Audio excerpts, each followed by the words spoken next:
Is there anything I can do to help you? You could get a time machine. That'd be cool. Believe me, if I had one of those, I would have used it already.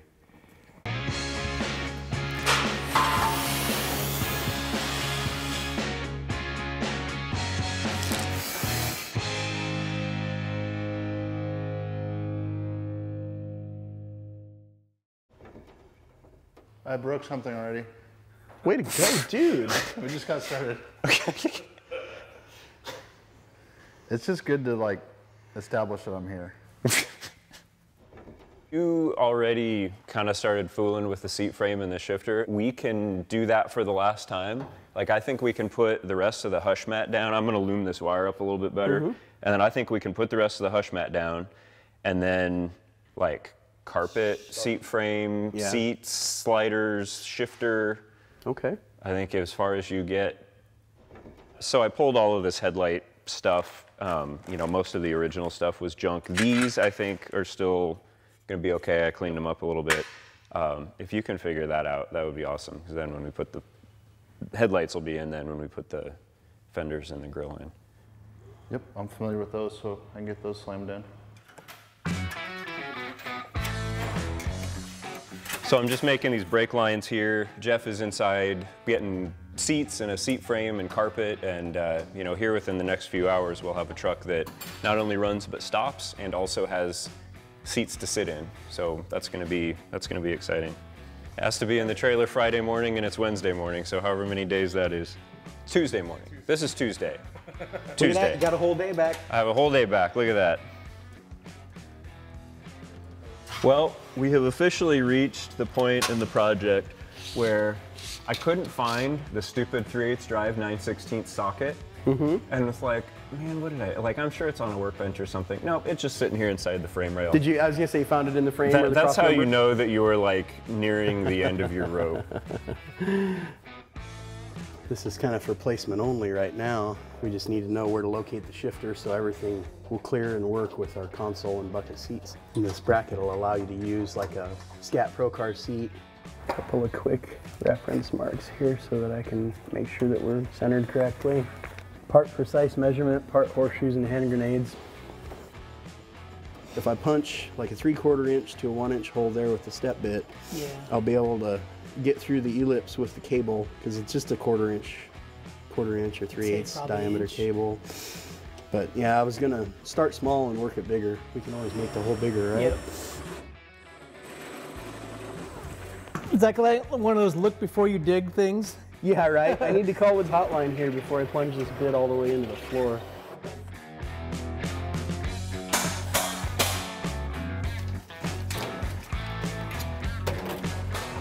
In. There we go. So we were too far. I could tell it's pointed out to the right. So backing it out will let me square it up. And then we'll also tilt it down a little bit. So we are modifying our stock headlight buckets with a 7-inch round standard bulb headlights, but we're gonna stick some nice halogen ones in there. And then we're also gonna modify, we're trying to eliminate the park turn signals that are in the grille, which is something, kind of a slick little custom trick that I haven't seen many C10s do it, but Joe had that idea and I think it'll look pretty cool. And the whole deal is 67 and 68s have the turn signals in the grille, and it's always to me kind of looked like an afterthought, so I thought it would be really cool to have this nice, clean, smooth grille with the turn signals in the headlights. I wasn't expecting you to have to Frankenstein it. This is hot rodding, right? You gotta cut everything out. It's all right, I think it'll be worth the effort. Oh my word, that's pretty close.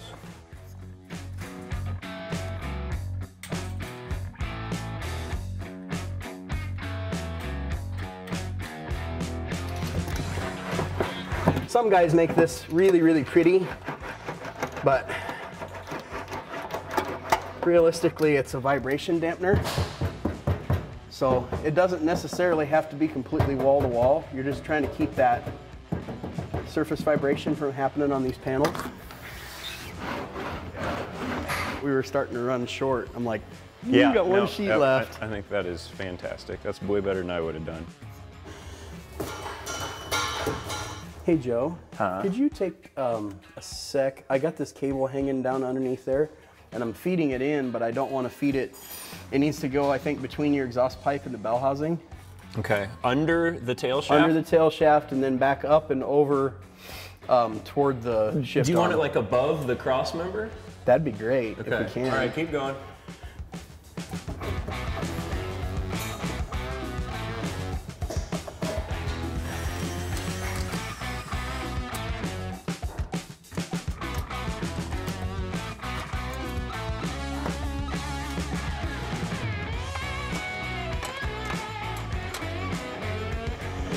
I was gonna say that fits and ships right there.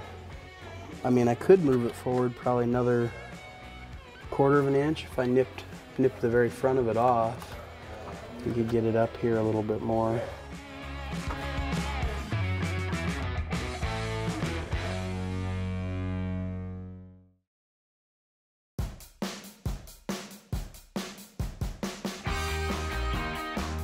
Our truck now looks like a truck for the first time in a long time. Paint and bodywork is done. We went over yesterday, and I mean, last night got everything bolted together. It all went together really fast because everything had been fit really well before we painted it.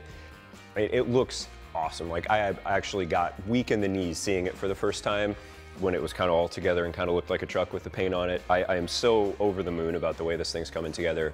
But we only have 24 hours now to actually finish it before it goes in the trailer for SEMA. So we're all hands on deck today trying to make a truck.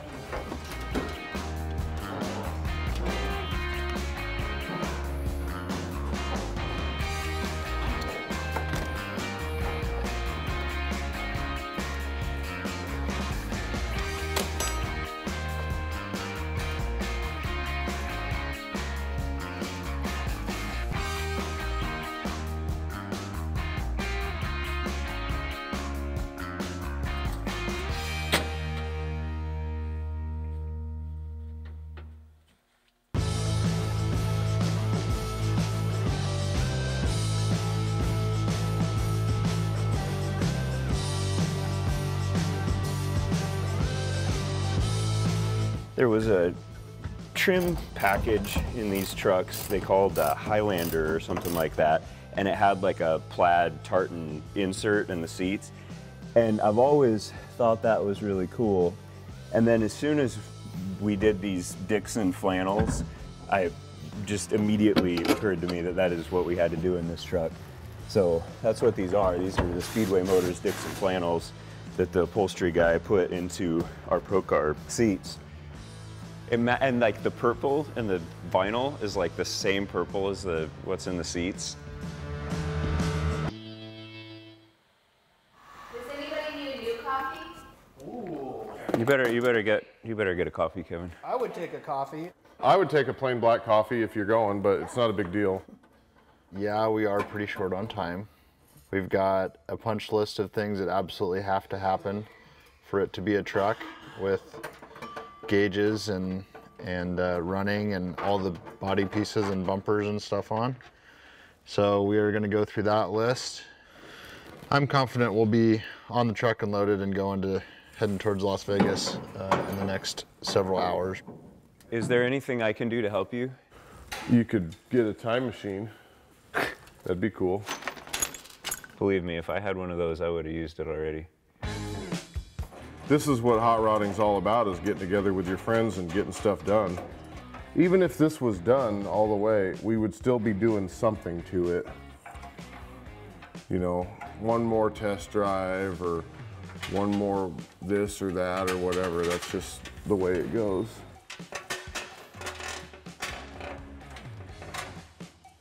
And then once it's all done and we make it to the show, we'll laugh about it and talk about how ridiculous the deadline was and everything, and it'll all seem like it's better. There's a list laying on the table right there, I think. And yeah, they're on bumpers right now. I'm putting the dash in, whatever's next highest priority on that list. Leaving in 1 hour. One? I'm leaving today. Today is different than 1 hour. Those are two very different sentences. I'm not driving in snow tomorrow. Okay, we're hours or minutes, depending on who you ask, away from this thing needing to be in the trailer. It's so close, it looks so good. Every new thing that goes on just makes it look that much better. And there's a whole crew here. You know, all the guys have kind of come together to help make this happen and get it out the door, which is awesome. I mean, that's what it's all about. Front bumper. Kevin thinks it's gonna work. I don't know what he's talking about though. Trying to put this on here. You want mine into it? Yeah, if you can. That's good for a minute. Unless you want to go top. Well, why not?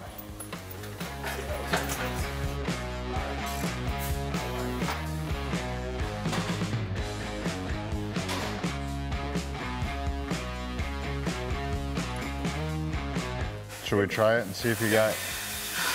We did it.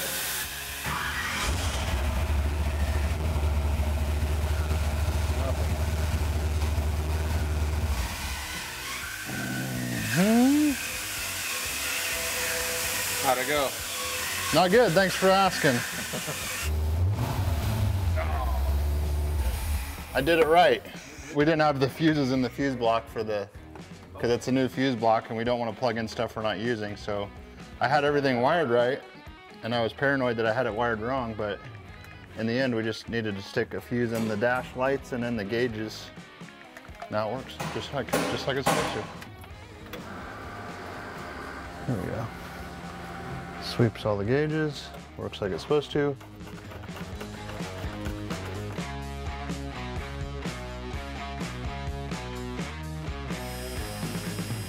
If I was you, I'd be excited about like sitting around your house tomorrow and cooking a pork butt on your smoker God, or that sounds something. good, doesn't it?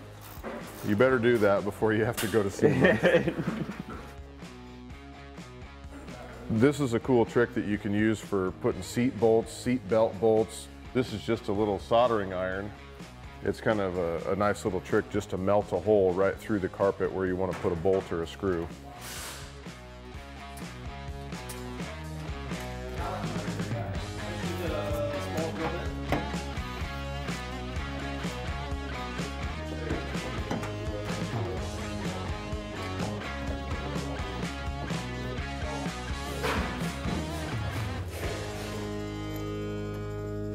Still got a few little things, but putting these wheels and tires on is kind of the last big thing here.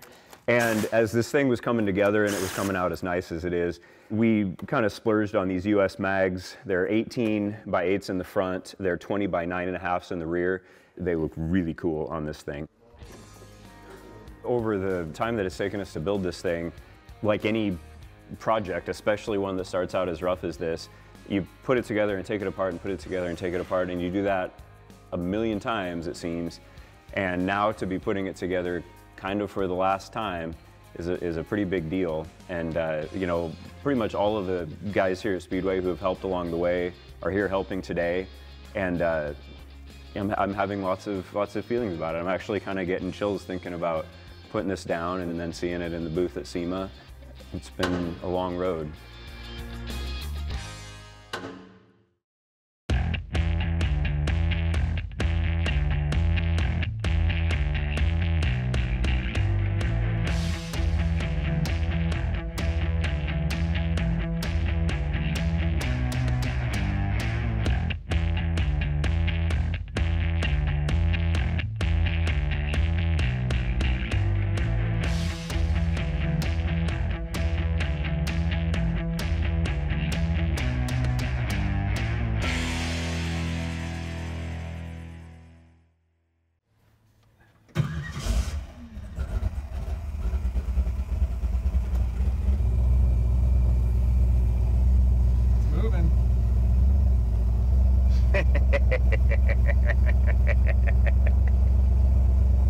Man. Maiden voyage. Man, I just never get tired of that feeling. Holy cow.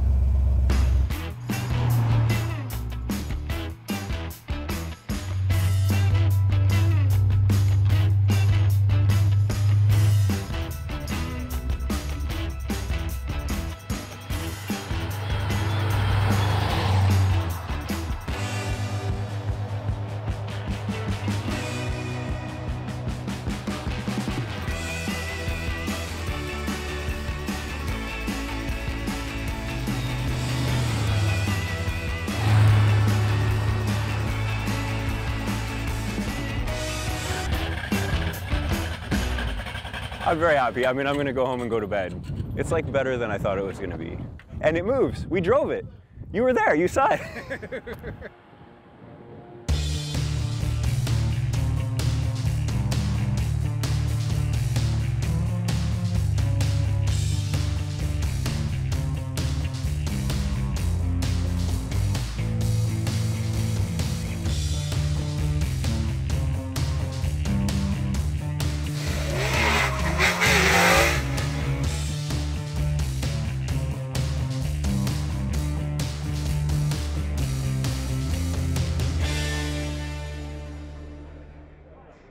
Knowing what this truck started as, you know, this wasn't like an already pretty good running driving truck that got dolled up into something that was worth showing, but something that actually, you know, we pulled out of the weeds and replaced a whole lot of sheet metal on. I knew it was a good looking truck, but you get it out here in space and roll it out of the shop, get all the people around it and under the big SEMA lights, it definitely is showing really well, and we're pretty excited and proud of it. You know, there's 1,000 different stories like this across this floor, but this one's pretty important to us because it was something we all laid hands on and kind of put together ourselves with, you know, with all the product we developed for these trucks. It's great. A lot of sweat, tears, blood went into this build. You know, we were working on it right up until we put it in the trailer last Friday to get here. It's been a real crowd pleaser here at SEMA this year. People have been coming up. They really love the body lines. They really love the stance, all the gaps. Now that I've slept a little bit and I've had a chance to kind of see this on the floor at SEMA, which is the goal that we've been working towards for so long, there are a couple things that are kind of keep percolating at the top of my mind. And one is that this is here in the Speedway Motors booth. I'm really proud of this tradition that the company has of building cars and building race cars and being deeply involved in the industry from like the actual nut and bolt, we're here doing it too kind of level. And so to be able to work on a project that then gets to come here to SEMA and represent Speedway Motors, it makes me want to go back and build something else. It makes me want to keep rolling and keep pushing. The other thing is this tremendous sense of pride that we literally saved this thing. You know, it's kind of a cliche, say like, oh, we saved this old car, whatever.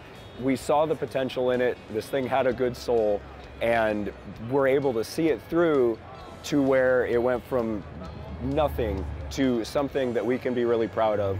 And I feel a tremendous sense of pride.